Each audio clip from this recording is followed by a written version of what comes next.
Parulkar commerce coaching क्लासेसमध्ये आपल्या सगळ्या विद्यार्थ्यांचं स्वागत आहे. बघा मी विद्यार्थी मित्रांनो, 6 एमला आता या पुढच्या महिन्यामध्ये जो पेपर आहे, तुम्हाला मे महिन्यापासून जे पेपर चालू होणार आहे 6 एमला बीकॉम 6 एम मॅनेजमेंट अकाउंट आहे तुम्हाला. तर त्यामध्ये ब्रेक इव्हन पॉईंट हे तुमचं एक चॅप्टर आहे. तर त्या चॅप्टरमध्ये तुम्हाला ब्रेक इव्हन पॉईंट, तर ब्रेक इव्हन पॉईंट मध्ये जे एक्झाम्पल आहे त्या एक्झाम्पल बघूया आपण. तर 6 एमचे तर the following information from the books Shri Gajanan for the year ending 2018. तर त्यामध्ये जे एक्झाम्पल दिलेलं राहतात तुम्हाला अनेक वस्तूंची किंमत आणि एका वस्तूची किंमत असे काढावं लागतात. ज्याप्रमाणे भाजीवाले असतात, मार्केटमधून भाजीपाला आणतात, ते त्यांच्या तिथून ठोकणी आणतात आणि आपल्या इथं सेल करतात. तर त्यांचा रेट वाढवून ते आपल्याला सेल करतात. ते त्यांच्या इच्छेप्रमाणे विकू शकतात, त्यांना कोणताही दबाव नसतो. तर बघा आता, तर व्हरायबल कॉस्ट अनेक जण वेगवेगळ्या किमतीमध्ये विकतात. आपण वेगळ्या ठिकाणी गेल्यावर प्रत्येक दुकानामध्ये वेगळी काही गोष्टींची किंमत असते आणि ज्याच्यावरती प्राइस असेल तिथे एकच असते. तर हे जे ब्रेक इव्हन पॉईंट म्हणजे अनेक वस्तूची किंमत आणि एका वस्तूची किंमत यावरती डिपेंड आहे ते. तर बघा, फिक्स कॉस्ट दिलेला आहे तुम्हाला 1 लाख. त्यानंतर पर युनिट व्हरायबल कॉस्ट आहे 10 रुपीज पर युनिट, सेल आहे तुम्हाला 20 रुपीज. तर त्यांनी आपल्याला फाइंड आउट करायला सांगितलेलं आहे तुम्हाला की break even point in rupees म्हणजे संख्यामध्ये तुम्हाला ती काढायची आहे. तर बघा आपण ते काढूया. Calculations of BEP in rupees. BEP in rupees. तर रुपीज मध्ये काढूया. BEP in rupees is equal to, याचा जो फॉर्म्युला आहे तो F/1 - V/S. 1 - V/S. तर हा यस बघा. तर व्ही म्हणजे एफ म्हणजे फिक्स कॉस्ट, एफ म्हणजे फिक्स कॉस्ट, व्ही म्हणजे व्हरायबल कॉस्ट, व्ही म्हणजे व्हरायबल कॉस्ट, एस म्हणजे सेल, एस म्हणजे सेल. आता यांनी इथं पर वस्तूंची किंमत दिलेली आहे म्हणजे एका वस्तूंची किंमत दिलेली आहे. बघा हे काढताना तुम्हाला एफ म्हणजे फिक्स कॉस्ट किती आहे तुमची 1 लाख रुपीज. किती आहे तुमची 1 लाख रुपीज. 1 मायनस व्ही म्हणजे व्हरायबल कॉस्ट, व्हरायबल कॉस्ट किती आहे 10 रुपीज. आणि सेल किती दिलेला आहे तुम्हाला 20 रुपीज. किती दिलेला आहे 20 रुपीज. मग त्यानंतर तुम्हाला आता हा 1 काढण्यासाठी यांचं मल्टिप्लिकेशन करायचं. काय करायचं मल्टिप्लिकेशन, काय करायचं तुम्हाला मल्टिप्लिकेशन. 1 लाख त्याला यांचं मल्टिप्लिकेशन केलं म्हणजे 20 मायनस 10. 20 हे 20 तसे राहतील. आपण 1 काढण्यासाठी 20 याचं मल्टिप्लिकेशन केलेलं आहे. बघा त्यानंतर तुम्हाला दिलेलं आहे. आता तुम्हाला ते काय करायचं त्याची स्टेप सोडवताना 1 लाख अपॉन 20 मायनस 10 करायचे म्हणजे 10च राहतात. त्यानंतर अपॉन 20. बघा मग त्यानंतर तुम्हाला आता हे 2 डिवायडेशन आले तर एका डिवायडेशनला काय करायचं आहे वरती न्यायचं.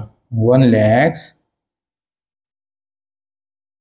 इंटू 20 त्याला divided by 10 is equal to किती येणार आहेत ते म्हणजे यांचं मल्टिप्लिकेशन करायचं. यांचं काय करायचं मल्टिप्लिकेशन करा किंवा तुम्हाला वाटत असेल तर ते कट करा.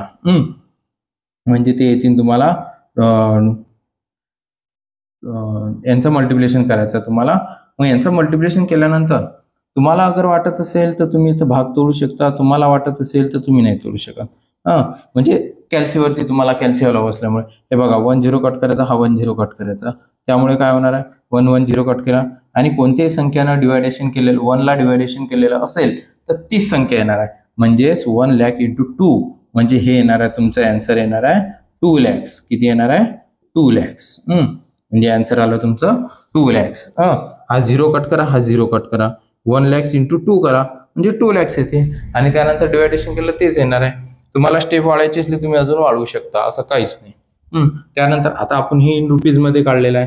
कशामध्ये काढलं रुपीज मध्ये. आता आपण बघू calculations of BEP in unit. कशामध्ये काढणार आहोत आपण युनिट मध्ये. युनिट मध्ये काढताना F upon S minus V. म्हणजे बघा रुपीजचा जो फॉर्म्युला दिला तो F upon 1 - V upon S आणि युनिटचा जो फॉर्म्युला आहे तो F upon S minus V. Yes minus V. Frequency F दिलेला आपल्याला बघा 1 lakhs. एफ म्हणजे फिक्स कॉस्ट. सॉरी, एफ म्हणजे फिक्स कॉस्ट. एफ म्हणजे फिक्स कॉस्ट. त्याला डिवायडेशन यस म्हणजे सेल, व्ही म्हणजे व्हरायबल कॉस्ट आहे 10. 1 lakhs मायनस करायचे किती राहतात 10. आणि कोणत्याही संख्येला 1 ने डिवायडेड केलं तेच येणार. 10 कट करा 10 कट करा म्हणजे 10,000 रुपीज. म्हणजे युनिटमध्ये आलं तुमचं 10,000 आणि रुपीज मध्ये आलेलं आहे 2 lakhs. बघा याचप्रमाणे आपण एक्झाम्पल नंबर 2 बघणार आहोत. तर the following information from the books of Shri Ganesh company for the year ending 2017. यामध्ये सुद्धा त्यांनी आपल्याला फिक्स कॉस्ट 50,000 दिली, पर युनिट व्हरायबल कॉस्ट 15 दिलेला आहे, पर युनिट सेल दिलेला आहे 20. सेम फॉर्म्युला तुम्हाला हेच यूज करावं लागतील आणि ते एक्झाम्पल बघू आता आपण. बघा calculations of BEP in rupees. मग BEP in rupees is equal to F upon 1 minus V upon S. मग आता F किती दिलेला आपल्याला 50. 50,000. 50,000 त्याला डिवायडेशन 1. V किती आहे तुमचा 15 है ना, आणि 20. मग 15 बघा 15,000 1 काढण्यासाठी यांचं मल्टिप्लिकेशन करायचं. काय करायचं मल्टिप्लिकेशन. 1 काढण्यासाठी मल्टिप्लिकेशन, 1 काढण्यासाठी मल्टिप्लिकेशन म्हणजे 20 minus 15 upon 20 is equal to बघा 15,000 त्याला डिवाइड बाय हे मायनस करा 20 मायनस 15 20 मायनस 15 5 राहतात. किती राहतात 5 त्याला डिवाइड बाय 20. म्हणजे बघा आता 2 डिवायडेशन आले. काय आलेले आहे 2 डिवायडेशन्स. किती आलेले आहे 2 डिवायडेशन्स. 2 डिवायडेशन आल्यानंतर मग ही जी खालची संख्या ही वर न्यायची. 50,000 इंटू 20 डिवायडेड बाय 5. मग आता त्यांचं काय करायचं आहे तुम्हाला मल्टिप्लिकेशन्स. काय करायचं तुम्हाला मल्टिप्लिकेशन्स. 5 टू चा 10 5 टू चा 10 म्हणजेच 10 lakhs डिवायडेड बाय 5 म्हणजेच तुमचा आन्सर येणार आहे 2 lakhs. किती येणार आहे 2 lakhs. याला डिवायडेशन 5 ने डिवाइड 10,000 डिवाइड 5 तर 10 येणार आहे. 5 टू चा 10. तुम्हाला वाटलं तुम्ही कट बी करू शकता. 5 1 चा 5 5 टू चा 10 2 lakhs. बघा व्हिडिओ आवडल्यास लाईक शेअर्स आणि सबस्क्राईब करा आणि जरूर करा म्हणजे तुम्हाला नेक्स्ट व्हिडिओ नेहमीकरता मिळत राहतील. त्यानंतर आता calculations of BEP in unit. BEP in unit बघा BEP in unit is equal to F upon S minus V. हा तुम्हाला पर युनिटचा फॉर्म्युला आहे. कशाचा फॉर्म्युला आहे पर युनिटचा. पर युनिटचा फॉर्म्युला दिलेला असल्यानंतर F किती दिलेला आपल्याला आता त्या गणिताचा 50,000 अपॉन S म्हणजे S किती दिलेला असेल 20. V किती आहे 15. किती आहे 15.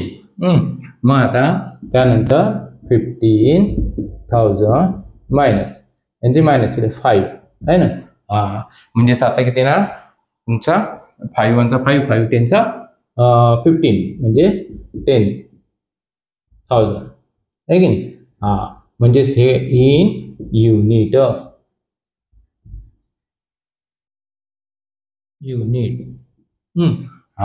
बघा म्हणजेच तुम्हाला आता हे जे दिलेलं आहे हे संपूर्ण पेपरमध्ये लिहावं लागते बरं तुम्हाला. इथं BEP इन रुपीज लिहावं लागते. इथं BEP इन युनिट दाखवावं लागते तुम्हाला. म्हणजेच या पद्धतीनं तुम्हाला मॅनेजमेंट अकाउंटमध्ये ब्रेक इव्हन पॉईंट आहे त्यामध्ये अनेक वस्तूची संख्या आणि एका वस्तूची संख्या आपण काढलेली आहे.